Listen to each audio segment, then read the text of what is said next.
네, 오늘 함께 나눌 말씀의 제목은 사랑만이 능력이라 하시네. 사랑만이 능력이라 하시네라는 제목으로 함께 하나님 말씀 나누기를 원합니다. 여러분이 오늘 본문 말씀을 같이 읽으면서 어떤 느낌이 드셨는지 모르겠어요. 오늘 본문 말씀을 보면 우리들이 크리스찬으로서 신자로서 지켜야 할 덕목들과 지침에 관하여 이렇게 나열하고 있습니다.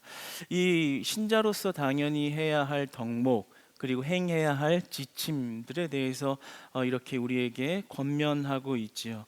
단순한 권면이 아니라 이 모든 것을 주 예수의 이름 안에서 행하고 성도로서 합당한 삶을 살도록 이에 합당한 옷을 입어라. 그러니까 이 어떤 이 지침을 권면하는 것은 단순히 했으면 좋겠다라는 정도의 이런 소극적인 형태의 권면이 아니라 예수 그리스도를 믿는 신자라면 정말 마땅히 그러한 옷을 입고 그에 합당하게 살아내야 한다라는 권면을 하고 있는 것이지요. 그런데 이러한 덕목과 지침을 볼 때 쉽지 않다라는 생각이 듭니다. 한번 그 나열해 놓은 그 목록을 한번 다시 한번 리마인드해서 보면 긍휼, 자비, 겸손, 온유, 오래 참음, 불만이 있으면 서로 용납하라. 그리고 피차 용서하라. 그리고 또 해야 될 지침의 목록을 보면 아내들은 남편에게 복종하라. 남편은 아내를 사랑하고 괴롭게 하지 말라. 자녀들은 모든 일에 부모에게 순종하라. 부모는 자녀를 노엽게 하지 말라. 종들은 육신의 상전에 순종하되 눈에 보이게 눈가림으로 하지 말고 진심으로 순종하라. 그리고 무슨 일을 하든 죽게 하듯 하라. 저는 이러한 지침들 가운데 이러한 질문을 던지고 싶습니다. 과연 여기 있는 우리가 이 바울이 말하는 성도가 마땅히 해야 할 덕목과 지침들을 잘 지켜낼 수 있는 사람들인가?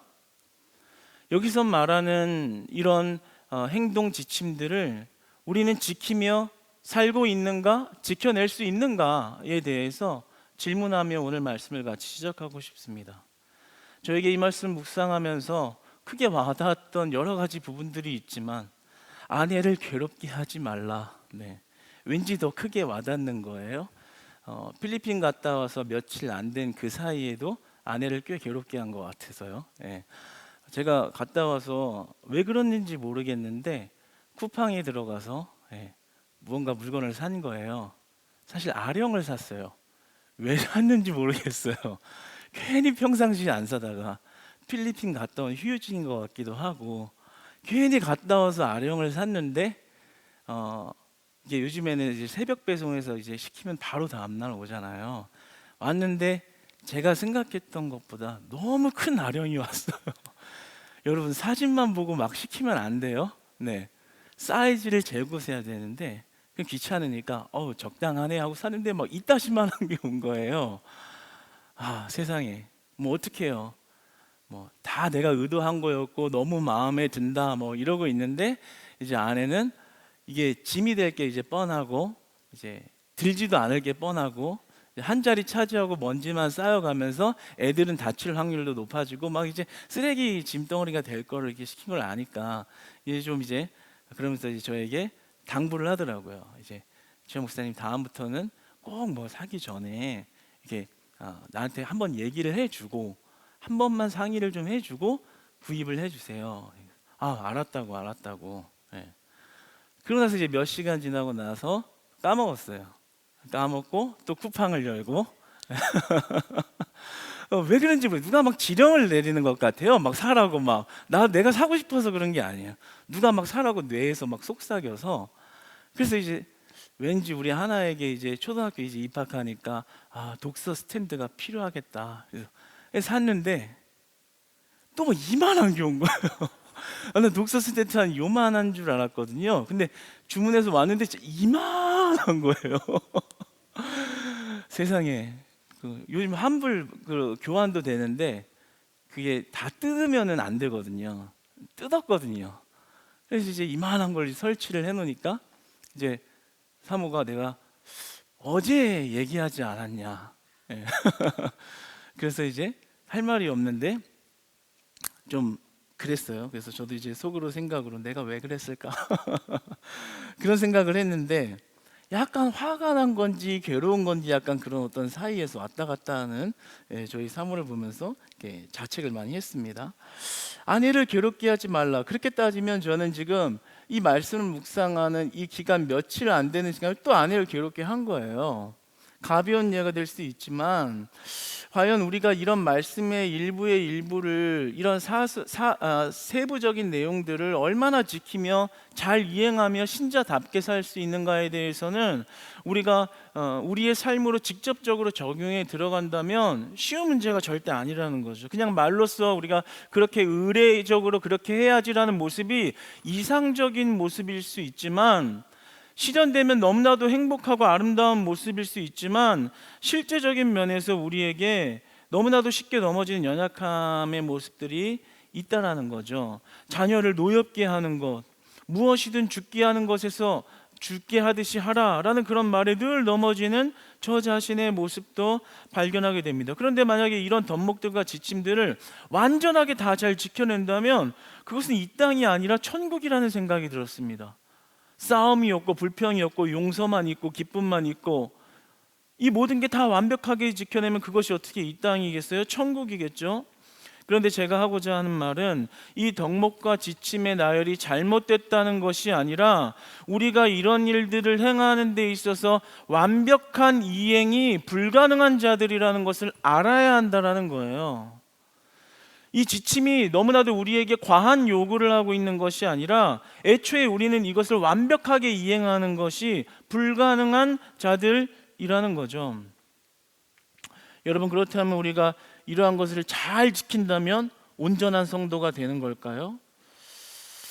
간혹 어떤 성도님들 중에는 이러한 내용들을 보면서 이것을 아주 악착같이 잘 지켜서 내가 합당한 신자가 되었다고 생각하는 사람들이 있습니다. 내가 여기 결사한 거, 나는 아내를 괴롭게 하지 않아. 그러니까 나는 이것을 잘하고 있어. 나는 합당한 신자야. 이런 식으로 결론에 다다르는 사람들이 있어요. 그런 사람들의 또한 문제는 그렇지 않은 사람들을 쉽게 정죄하거나 비판하죠. 그렇지 않은 사람들을 품고 그런 사람들을 격려하는 게 아니라 그런 사람들을 비난하고 정죄하고 왜 나처럼 하지 못할까라고 생각하면서 남의 잘못을 더 잘 꼬집어내는 그러한 일들을 쉽게 한다라는 거예요. 우리가 이런 마음으로 교회 생활을 하는 신자들이 너무 많습니다. 자기가 잘하고 있으면 잘못하고 있지 않은 자들을 너무나도 쉽게 비난하고 속으로 판단하고 나중에는 다른 사람에게 그런 비난을 퍼뜨리는 거죠.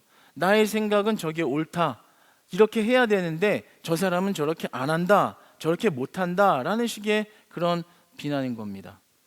한 기독교 잡지에서 교회 안에서 남에게 지적하고 판단하고 무리를 일으키는 사람의 순위를 소개했습니다. 그런데 그 중에 1번은 40일 금식 기도하는 사람. 자기 40일 금식 기도한다 이거예요. 왜 금식 기도 안 하고 왜 거룩하게 살지 않냐 이거예요. 1등이. 2등이 철야와 모든 모임과 예배에 출석하는 사람. 더 나아가서 3번은 신학을 공부한 중직자. 그러니까 얼핏 보면은 다른 사람들에게는 너무나 신앙이 깊고 그리고 교회에서 인정받는 것 같은 그런 모습이 너무나도 많은데 실제로는 자신의 거룩함의 그 잣대를 앞세워서 다른 사람을 흠잡고 판단하고 교회에 무리를 일으키는 경우가 되게 많다라는 것이죠.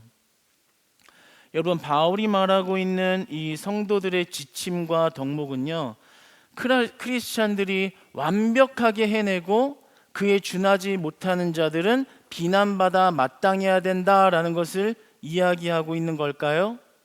그런 게 아니라면 어떤 이유로 이렇게 완벽하게 지키기가 어려운 일들을 덕목과 지침으로 내세워서 우리에게 가르치고 있는 것일까요? 이러한 믿음의 덕목과 지침이 우리의 신앙의 공동체 안에서 현실의 상황에 어떤 조화와 균형을 만들어낼 수 있는 걸까요? 사실 이 한 목록을 가지고서 은혜를 나누기보다는요, 바울이 이 목록들을 나열하고 있는 그 내용들의 어떤 핵심적인 메시지를 우리가 오늘은 좀 발견했으면 좋겠습니다. 이 핵심적인 메시지는 바로 사랑입니다. 바울이 오늘 제시하는 이 덕목과 그리고 이 지침들의 핵심적인 메시지는요, 사랑을 이야기하고 있는 것입니다. 우리가 잘못 보면 이 덕목과 행위에 대한 것에만 집중하기가 쉽거든요. 나는 이것을 행하느냐 못하느냐, 행하면 잘된 신자 아니면 아직 부족한 신자, 이런 식으로 결론을 내기 쉽다고요. 그런데 그게 아니라 오늘 바울은 이 메시지 안에서 하나님의 사랑이 어떤 것이고 그 사랑이 우리 삶, 내 개인 안에서 어떻게 적용되어야 할 문제고, 그것이 더욱 확장되어서 공동체 안에서는 어떤 사랑의 실현으로 우리가 행해야 되는가를 이야기하고 있는 것입니다. 오늘 14절 말씀을 한번 같이 읽어보기 원합니다. 한번 읽어보겠습니다. 시작. 이 모든 것 위에 사랑을 더하라. 이는 온전하게 매는 띠니라. 이 모든 것 위에 사랑을 더하라. 이는 온전하게 매는 띠니라. 그러니까 사실 우리의 모든 미덕의 절정은 사랑에 있다라는 것을 이야기하는 겁니다. 이 사랑에만 영구적인 가치가 있고 이 사랑의 포괄성이 우리 모든 것을 용납한다라는 이야기예요. 그러니까 우리가 이 지침을 행하다 보면 완벽하게 이것을 행하지 못하기 때문에 흠이 생기기 마련이라는 거예요. 아무리 아내를 괴롭히고 싶지 않지만 괴롭힐 수밖에 없는 나의 부족한 흠이 생긴단 말이에요. 아무리 자녀를 노엽게 하고 싶지 않지만 자녀를 오늘도 노엽게 하고 있는, 부모에게 순종하고 싶지만 아직도 순종하고 있지 못하는 그런 우리의 연약함이 발견되어진단 말이에요. 그런데 그 흠을 메우는 것, 온전하게 매는 띠, 우리가 부족하지만 그 부족함을 다시 메우고 채워서 온전하게 둘러주는 띠, 그것은 바로 하나님의 사랑 안에 있다라는 겁니다. 그래서 오늘 바울이 강조하는 것은 그 사랑의 옷을 입으세요. 그 사랑의 능력 안에 있으세요. 우리가 넘어져도, 우리의 부족함을 발견해도 그것을 다시 온전하게 메우는 띠로 메워주시는 그 사랑을 발견하세요. 그 사랑의 능력 안에 살아가세요. 오늘도 넘어지셨죠? 그러나 나를 또다시 일으켜주시는 그 사랑을 경험하세요. 그 사랑이 여러분을 온전하게 하십니다. 넘어져도 다시 일어나 하나님이 원하시는 모습을 향하여 또 걸어가게 하십니다. 그것은 여러분의 힘이 아닙니다. 여러분의 의지로 할 수 있는 것이 아닙니다. 여러분의 의로움으로 서는 것이 아닙니다. 하나님의 사랑이 그것을 가능하게 하십니다. 할렐루야. 이렇게 말하는 겁니다. 그러니까 우리가 이것을 단순히 우리에게 요구하시는 어떤 지침들로만 보면 한없이 무겁고 때로는 반감도 들고 어떻게 이것을 행할 수 있나요? 라는 질문이 드는 그런 지침처럼 보이지만, 이것이 사랑의 메시지로 보면 한없는 은혜요, 한없는 축복이요, 한없는 소망과 새 힘을 주시는 말씀이 되는 것입니다. 바울은 이 사랑을 이야기하고 있는 거예요. 사랑이 왜 그렇게 중요하냐면요, 우리 공동체 안에서 사랑이 핵심이 되는 것은 내가 다른 사람을 상대하는 태도를 바꿔주는 것이 사랑에 있기 때문입니다. 그러니까 내가 뭐를 잘했냐 안 했느냐, 그게 내가 상대를 대하는 거에 달려 있는 게 아니라요, 내가 상대를 사랑하느냐 안 하느냐가 그 태도와 관계를 결정하는 거예요.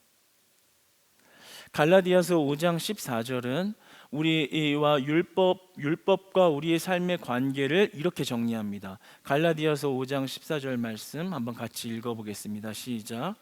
온 율법은 내 이웃 사랑하기를 내 자신같이 하라 하신 한 말씀에서 이루어졌나니. 바울은 율법의 완성이 사랑이라고 말합니다. 그러니까 율법의 조항을 지켜내느냐, 오늘 10가지 행해야 되는 것 중에 10가지는 다 했느냐가 완성이 아니라 사랑하는 것.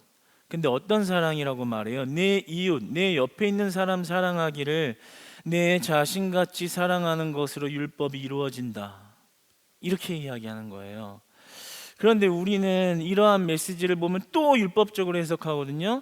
그러니까 이게 머리가 너무 똑똑하고 논리적이고 이성적이어서 이걸 요약해 버려서 율법의 완성은 사랑이다. 그러니까 그것을 요약해서 그것에 순종하려고 노력하는 것, 이렇게 또 해석을 해요. 그런 말을 하고 있는 게 아니라 진정으로 삶의 이 사랑이 흐르고 있는 상태를 말하고 있는 거예요. 그러니까 내가 조금 노력해서 그런 사랑으로 다가가야지 라는 어떤 내 행위에 있는 것이 아니라요, 이미 내 이웃 사랑하기를 내 자신같이 하라, 현재형적으로 지금 하고 있는 상태가 머물게 되는 것, 거기에 율법의 완성이 이루어졌다라고 이야기를 하는 거예요. 그렇기 때문에 이러한 사랑은 우리가 의지적으로 행할 수 있는 노력에 있는 것이 아니라 이 사랑을 성경은 성령의 열매라고 정의하고 있고, 이 사랑이 흐를 때 개인이나 공동체 안에 그리스도의 영이 흐르고 있는 것을 감지할 수 있다라고, 인지할 수 있다라고 말합니다. 그러니까 우리 안에 그리스도의 영, 성령이 흐를 때만 이 사랑이 존재할 수 있다라고 말하고 있는 것이죠. 모든 것을 다 지켜내며 살아가는 힘을 주시고, 서로를 세우고 서로를 격려하고 다시 하나님의 사람답게 살아갈 수 있도록 힘을 주시는 것, 그게 바로 성령의 열매로서 주신 사랑이라는 것입니다. 그러니까 여러분, 우리가 이러한 덕목들을 행할 때 하나님, 어떻게 하면 내가 이것을 해낼 수 있을까요? 일을 바득바득 갈면서 내일은 잘해봐야지 하면 내일 2번 더 잘못하고, 내일은 잘해봐야지 하면 내일 3번 넘어지는 그런 연약한 존재를 발견할 때 막 오기가 막 더 차가지고 더 잘해야지라는 것이 아니라요, 그 내 한계를 발견하고 하나님, 내 힘으로 할 수 없는데 그 그리스도의 영, 성령의 열매인 사랑이 내 안에 충만히 역사되어지도록 하나님의 사랑을 부어주세요. 하나님의 사랑이 흐르면 우리가 옆 사람을 그때서야 위로할 수 있고요, 옆 사람의 부족함을 비판하는 게 아니라요, 그 넘어짐을 가엾이 여기고 품고 내가 더 섬길 수 있는 건 무엇이 없을까를 보게 되는 것입니다. 여러분, 저는 이 사랑이 여러분 개인의 심령 안에 흐르기를 원하고요, 나아가서는 여러분의 가정 안에 흐르기를 원하고요, 더 나아가서는 우리 크리스찬 교회 공동체 전역에 다 흐르기를 주님 안에서 축복합니다. 여러분, 우리가 이 하나님의 사랑을 깊이 알고 그 하나님의 사랑 안에 깊이 거하는 것이 가장 중요할 것 같아요. 우리는 이 하나님의 사랑을 어떻게 묵상하고 생각할 수 있을까요? 토니 캠펄러라는 이제 목사님이자 사회학과 교수님이신 분이 계신데, 이 토니 캠펄러 목사님이 하나님 나라는 파티입니다 라는 책을 집필했어요. 그런데 그 책 안에 하나의 간증 이야기가 있습니다. 이 캠폴로 목사님이 하와이로 여행을 갔을 때 이렇게 식당 안에서 식사를 하고 있는데, 그 안에 이렇게 이 몸을 좀 파는 여성들이 한 7, 8명 정도가 들어왔대요. 근데 들어왔는데 이야기를 하는데 서로 이제 싸움이 난 거예요. 근데 그 싸움 내용이, 이제 한 사람이 그냥 이제 들어와서 나는 내일 생일이다 이렇게 얘기를 했는데, 그 옆에 있는 사람이 그냥 그러냐 하면 될 것을, 아니 뭐 축하한다 이러면 될 것을, 네 생일인 걸 왜 지금 여기서 말하냐, 뭐 내일 내가 너 생일 챙겨달라는 얘기냐, 뭐 그랬더니 아니 누가 생일 챙겨달라 그러냐, 내가 내 생일인데 내가 말도 못하냐, 뭐 이러니까, 그러면서 이제 막 싸움이 번진 거예요. 그래가지고 막 티격태격하면서 이제 막 식당이 시끄러워지니까 이제 그 내용들이 다 들리고 보이는 거잖아요. 그때 이제 토니 캠펄러 목사님이 뭔가 이제 자기의 마음에 지금 뭔가 하나님께서 주시는 이런 사인이 있다라는 그런 감동이 되셨나 봐요. 그래서 이제 그 식당 주인에게 이제 다가가가지고 저 지금 생일인 사람을에게 이야기 전해줘서 내일 와가지고 그 동료들하고 다 와서 그냥 다 그냥 무제한으로 먹고 갈 수 있게 그냥 베풀게 해줘라. 비용은 자기가 되겠다 이렇게 얘기를 한 거예요. 그래가지고 이제 다음 날 와가지고 이제 굉장히 이제 거하게 먹고 이제 또 이제 생일 잔치를 한 거죠. 그리고 이제 그 사연을 들은 거예요. 그러니까 이제 주인이 이제 말해주기를 원래는 저 여자가 되게 착한 여자였는데 상황이 어려워서 처지가 저렇게 돼서 이렇게 험난한 인생을 살고 있더라, 이제 이런 얘기도 해준 거죠. 근데 이제 생일 축하를 받은 그 여인이 이제 너무 감동이 된 거예요. 그래서 그 생일 케이크를 거기서 이제 축하해주고 나서 이거를 집에 가져가겠습니다 이렇게 한 거예요. 왜냐하면 이제 이 소중한 추억을 그냥 한 번에 없애지 않고 좀 이제 가져가가지고 그 행복을 좀 오래오래 기억하려고 그렇게 요청을 한 겁니다. 그래서 그때 이제 토니 캠플러 목사님이 이제 일어나 가지고 집에 가려고 할 때 그들에게 이렇게 얘기했어요. 여러분, 부탁이 있습니다. 오늘 우리가 생일을 맞이한 이 여인의 행복을 위해서 하나님 앞에 기도했으면 좋겠고, 또한 여러분의 행복을 위해서 저는 하나님 앞에 기도하는 시간을 갖겠습니다. 그리고 거기 모인 분들에게 함께 같이 기도하고 그 여인들의 마음이 활짝 열리고 그렇게 여인들을 보냈습니다. 물론 거기서 이제 영접을 했는지 아닌지 그까지는 이제 기록이 되어 있지 않지만 이 간증 이야기에서 좀 알 수 있는 것은 그녀들의 마음이 열리고 뭔가 자신들이 이제 그런 축하받을 그런 입장은 아니잖아요. 그 사회적인 입장이. 그런데 누군가가 그런 제도와 시선과 상관없는 호의와 사랑을 베풀어 준 게 얼마나 그 여자에게는 감동적이고 그리고 잊지 못할 이런 감동적인 상황이었을까요? 그래서 얼마나 감동적이었으면 그 케이크를 집에 가져가서 그냥 먹지도 못하고 그냥 그 감사한 기억을 기억하려고 그렇게 이야기를 했겠어요? 하나님 나라가 이런 것 같아요.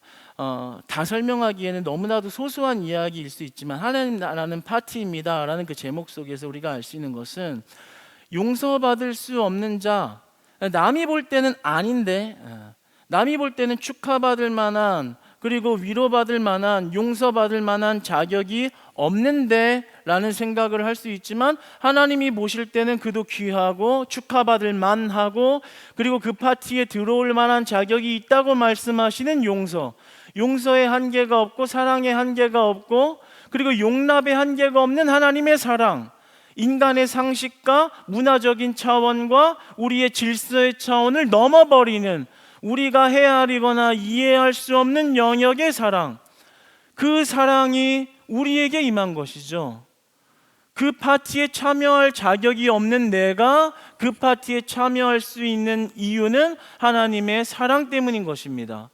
그러니까 그 사랑이 우리에게 흐른다는 것을 늘 묵상할 때, 그 사랑을 늘 감지할 때, 그 사랑의 감동이 늘 흐를 때, 그 여인이 그 케이크 너무 고마워가지고 먹지도 못하고 집에 가서 모셔놓고 누군가 나를 그래도 나는 생일이라는 말 한마디 했다가 싸움박질하고 왔는데 누군가는 나의 생일을 챙겨주는 그 모습을 기억하고 싶은 마음처럼 우리에게 하나님의 사랑이 흐르면 그냥 한 번에 잊어버릴 수 있는 것이 아니라 그 사랑이 흐를 때 우리는 그 사랑을 간직하고 그 사랑이 우리가 신앙의 덕목들과 신앙의 지침들을 향하여 살아갈 수 있는 힘의 근원이 된다라는 것이죠.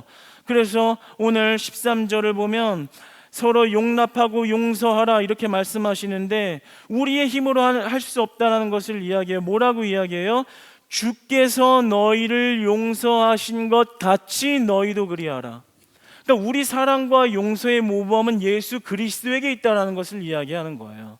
우리가 할 수 있는 덕목과 지침은 우리의 힘으로 행해낼 수 있는 의지의 차원의 일이 아니라 우리의 모범이신 그리스도의 사랑이 우리의 능력이다라는 것을 이야기하는 거예요. 너네가 용서할 수 없는 사람을 품을 수 있는 용서는 네 인품으로 할 수 있는 일이 아니라 주께서 너를 어떻게 용서했는지를 기억할 때 너는 그를 용서할 수 있다라는 거예요.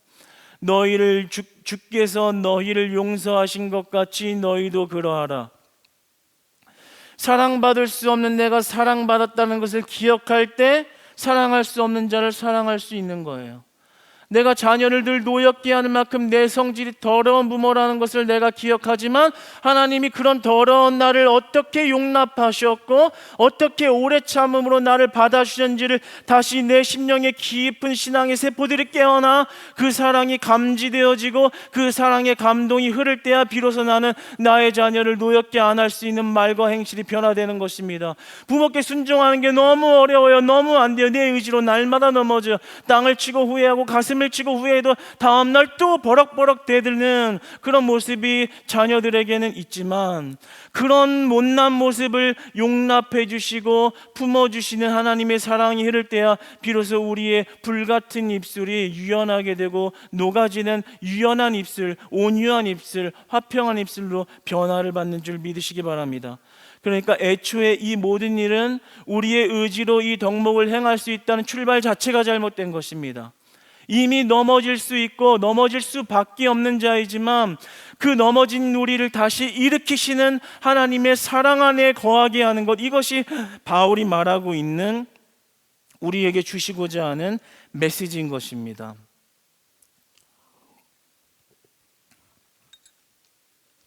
바울은 이렇게 말하는 것입니다. 이 지침을 지키지 못하면 너희는 죽일 놈이다. 너희는 안 되는 놈이다. 신자다운 모습이 안 됐다. 너희는 글러 먹었다. 이런 말을 하려고 이런 덕목을 합당한 옷을 입으라고 우리에게 권고하고 있는 것이 아닙니다. 우리에게 그 사랑의 능력으로 하나님을 향하여 살아가라 이 말입니다. 그 사랑이 우리를 넘어져도 다시 일으키신다라는 말입니다. 우리에게 소망을 주는 메시지이지 우리를 넘겨뜨리려는 말이 아닌 것입니다. 이 확실한 말을 볼 수 있는 것은 오늘 23절의 말씀입니다. 오늘 23절 말씀을 한번 같이 화면을 보면서 읽어보겠습니다. 시작. 무슨 일을 하든지 마음을 다하여 주께 하듯 하고 사람에게 하듯 하지 말라. 이 모든 것을 행하는 데 있어서 사람에게 보이려고 하지 말고 주께 하라 이겁니다. 하나님을 바라보고 해라 이겁니다. 하나님께 받은 사랑으로 하나님을 의식하면서 행동해라 라는 것입니다. 이 모든 게 우리의 실수를 다 이야기하고 있는 거죠. 우리는 사람 보는데 많이 하죠. 보이려고 많이 하고 보일 때 거룩해 보이고 보일 때 온전한 모습을 위해서 우리의 행동을 많이 하는 경우들이 있어요. 그런데 그렇게 하지 말라는 거예요. 그런 걸 원하는 게 아니라 우리의 마음을 다하는 것이 주님을 향하여 주님께 하는 행동으로 사람 앞에 하라는 거예요. 그러니까 주님을 온전히 의식하며 행하라고 하는 것입니다. 그런데 우리가 여기에서 한 가지 굉장히 소망이 되는 어떤 한 가지는요, 우리가 주님을 바라보고 이러한 일을 행할 때요, 하나님께서는 이에 합당한 보상적인 은혜를 주신다라고 이야기를 하세요. 24절을 한번 두 절을 같이 한번 읽어보겠습니다. 시작. 이는 기업의 상을 주께 받을 줄 아나니 너희는 주 그리스도를 섬기느니라. 불의를 행하는 자는 불의의 보응을 받으리니 주는 사람을 외모로 취하심이 없느니라. 이 보상적 상급과 은혜의 개념을 얘기를 하시거든요. 우리가 하나님을 바라보고 이런 행위를 하고 이러한 신자의 모습을 가지고 살아간다면 하나님께서는 그에 보응하는 일로 응답하신다고 얘기를 해요. 이대로 살아가는 자인 기업의 상을 줄 것이고 그리고 그렇지 않은 자에게는 불의를 행하는 자, 이런 하나님의 덕목과 관련 없이 살아가는 네 마음대로 살아가는 자들에게는 그에 합당한 보응을 주신다, 이렇게 이야기를 합니다. 우리가 상급을 받으려고 하는 행동이 되어서는 안 되겠죠. 그러나 하나님 앞에 그렇게 행하는 자들을 결코 그냥 가만두시지 않으시고 그에 합당한 상급을 주신다. 이 기업의 상은 영원한 상급을 말하는 것이기도 하지만 하나님을 의식하고 행동하는 자들에게 합당한 삶을 주신다는 보상적 개념이 있다는 것을 이야기하세요.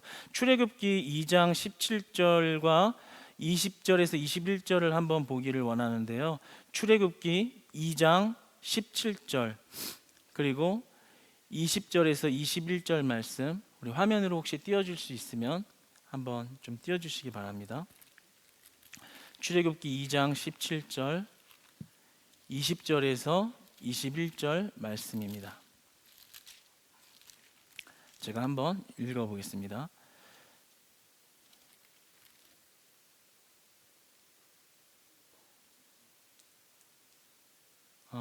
말씀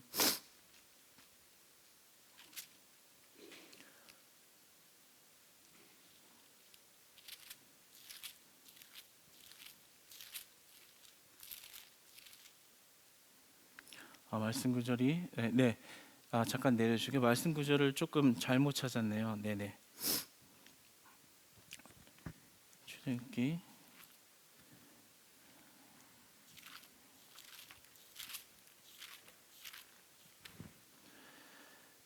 네, 구절을 좀 잘못 입력해놔서 제가 설명으로 대신하겠습니다. 애굽 왕 바로가 그 이제 히브리 여인들에게 산파들에게 이런 말을 하죠.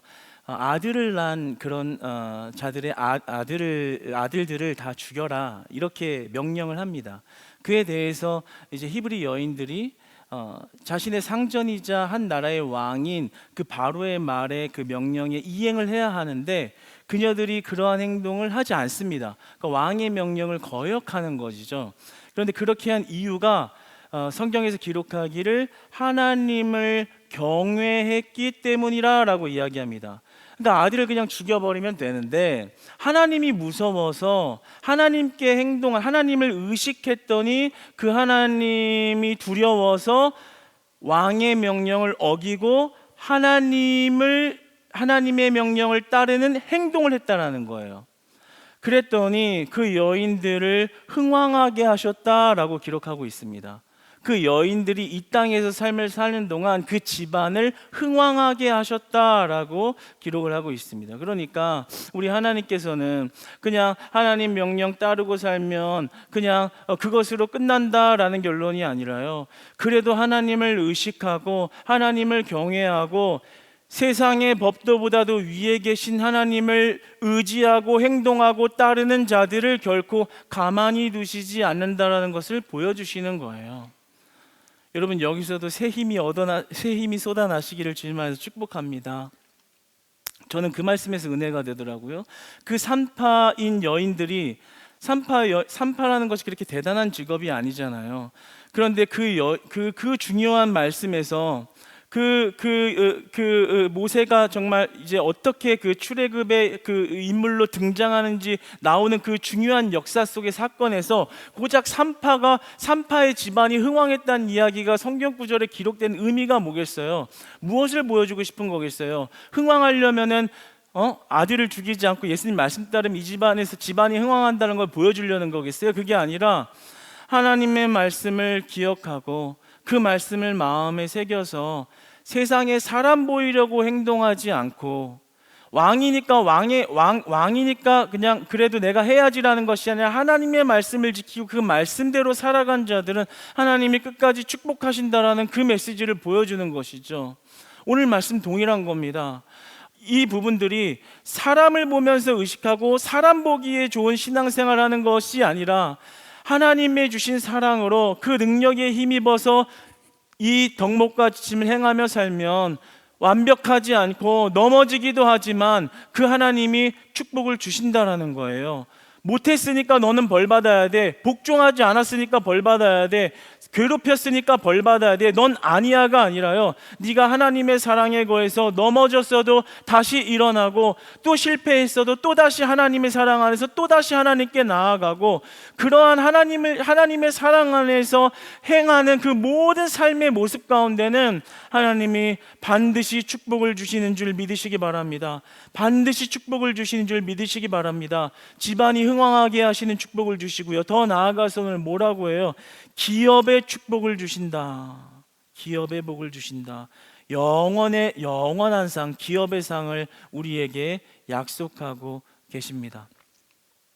사랑하는 여러분, 저는 오늘 이 골로새서 메시지가 여러분이 성경을 읽으면서 늘 하나의 교훈적인 명제적인 메시지로 봐서 내가 행해야 되느냐 말아야 되느냐, 내가 할 수 있느냐 없느냐의 문제가 아니라 정말 우리가 신자로서 이 크리스찬 교회 공동체 안에서 골로새 교회 성도들이 믿음 안에서 한 걸음 더 도약하여 나아가기 위한 무언가의 힘이 필요하다고 하면 그 행위의 힘이 아니라 하나님의 사랑에 충만한 그리스도의 영의 충만한 능력이 우리의 모든 것들을 가능하게 하시고 넘어져도 일어나게 하시기에 서로를 용납할 수 있는, 다시 일어나게 할 수 있는 그 힘이 우리 예수 그리스도의 십자가 사랑에 있고 하나님의 한량없는 은혜에 있다라는 것, 그 사랑이 우리의 심령 안에 날마다 충만하게 흐르는 것이 무엇보다도 가장 중요한 일이, 앞서가는 가장 먼저 되는 일이 된다는 것을 우리 모든 성도님들이 늘 기억했으면 좋겠습니다. 그리고 늘 그 은혜 안에 사셨으면 좋겠습니다.